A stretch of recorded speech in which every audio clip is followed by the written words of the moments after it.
নমস্কাৰ বন্ধু বান্ধৱীসকল, আজি মই 36 সাইজৰ ব্লাউজ এটা কাটিং কৰিবলৈ ওলাইছো। আপোনালোকে ভিডিঅ'টো প্ৰথমৰ পৰা শেষলৈ চাব। প্ৰথমতে মই লাইনিং এডোখৰ লৈছো। লাইনিংডোখৰ সমানে দুটা জাপ কৰি লৈছো।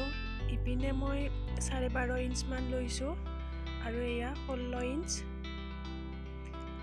আৰু ইপিনে লৈছো 17 ইঞ্চ। এতিয়া মই লাইনিংডোখৰ আৰু দুটা জাপ কৰি ল'ম।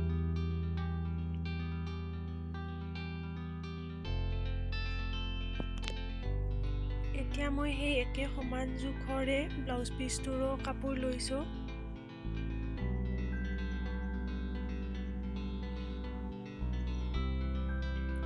এতিয়া মই ব্লাউজ পিচটোৰ ওপৰত লাইনিংখন ল'ম।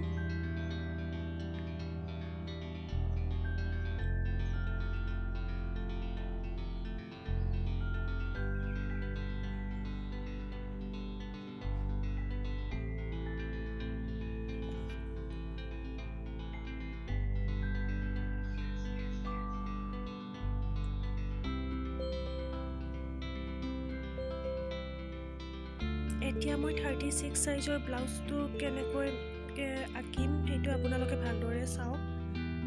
লাইনিংডোখৰত মই আঁকি ল'ম। প্ৰথমতে মই এয়া ডিঙিৰ কাৰণে লৈছোঁ 2.5 ইঞ্চ, ইপিনে লৈছোঁ 6.5 ইঞ্চ। এতিয়া এইটো মই চিন মাৰি মিলাই দিম।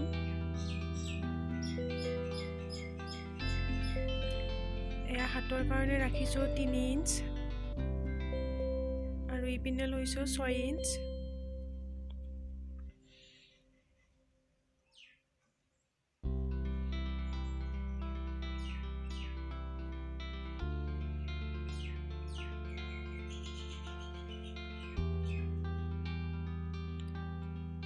এতিয়া যিহেতু ব্লাউজটো ব্ৰা কাটিঙৰ হয়, সেয়ে লৈছোঁ মই এয়া 11 আৰু 12 ইঞ্চত চিন দি লৈছোঁ।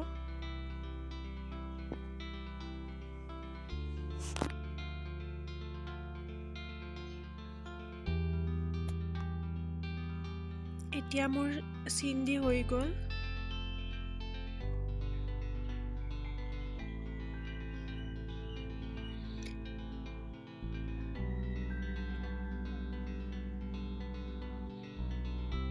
এতিয়া ইপিনে মই 8 ইঞ্চত চিন দিম আৰু ইপিনে 0.5 ইঞ্চ। এতিয়া মই এইটো ধুনীয়াকৈ এটা ৰাউণ্ড শ্বেপত মিলাই ল'ম। ব্লাউজবোৰৰ সাইজ অনুসৰিহে এইটোৰ জোখ লোৱা হয়।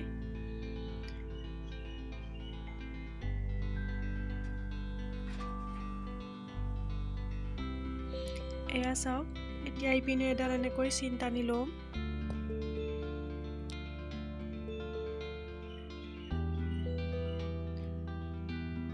এতিয়া মই হাতখনো ধুনীয়াকৈ এটা ৰাউণ্ড শ্বেপ দি মিলাই ল'ম।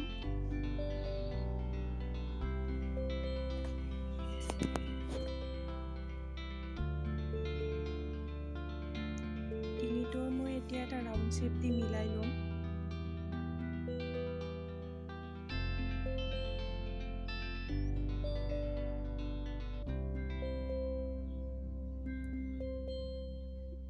প্ৰথমতে মই এতিয়া হাতৰ পিনৰ পিচটো কাটি উলিয়াম।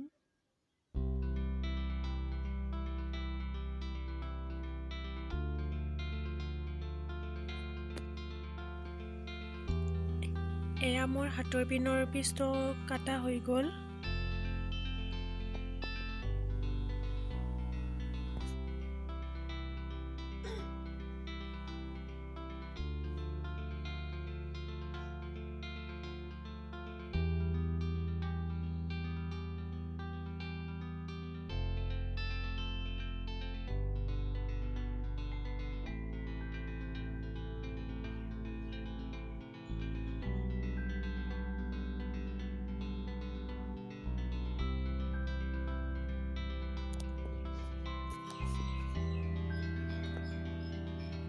এতিয়া মই লাইনিঙৰ পিচ আৰু ব্লাউজৰ পিচ দুখৰ বেলেগ বেলেগকৈ কাটি লৈছোঁ।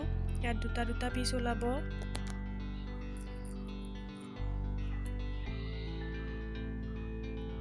এতিয়া মই লাইনিঙৰো ওপৰৰ ডোখৰ ল'ম আৰু ব্লাউজ পিচটোৰো ওপৰৰ ডোখৰে ল'ম।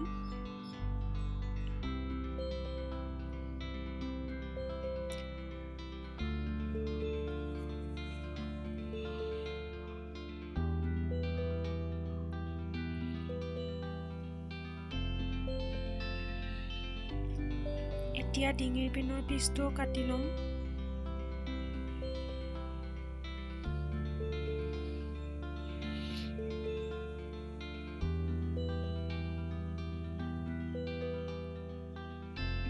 এতিয়া মই যেনেকৈ চিন দিছিলোঁ সেই চিনৰ ওপৰে ওপৰে কাটিম।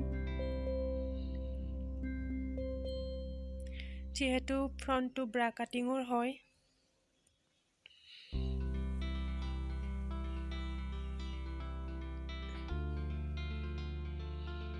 ইয়াৰে এতিয়া লাইলিং আৰু ব্লাউজ পিচ দুয়োৰে দুটা দুটা পিচ ওলাব। এয়া চাওক, লাইলিঙৰো দুটা আৰু ব্লাউজ পিচটোৰো দুটা।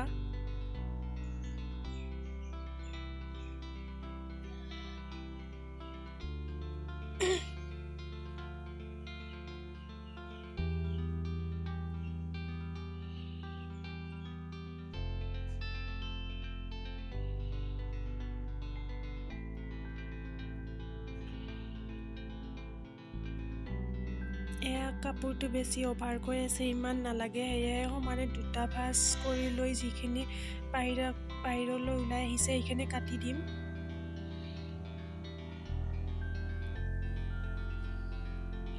এতিয়া ইয়াৰেও দুটা দুটা পিচ ওলাব।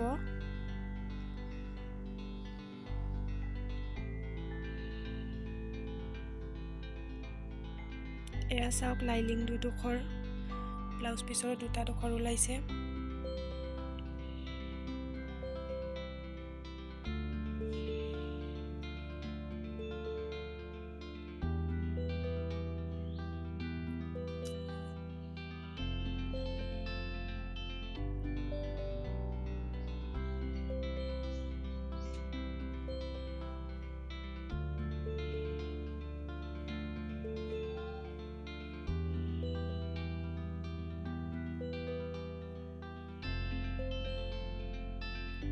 আপোনালোকে যদি মোৰ ভিডিঅ'টো চাই ভাল পালে তেনেহ'লে লাইক কৰি দিব আৰু মোৰ চেনেলটো ছাবস্ক্ৰাইব কৰি দিব।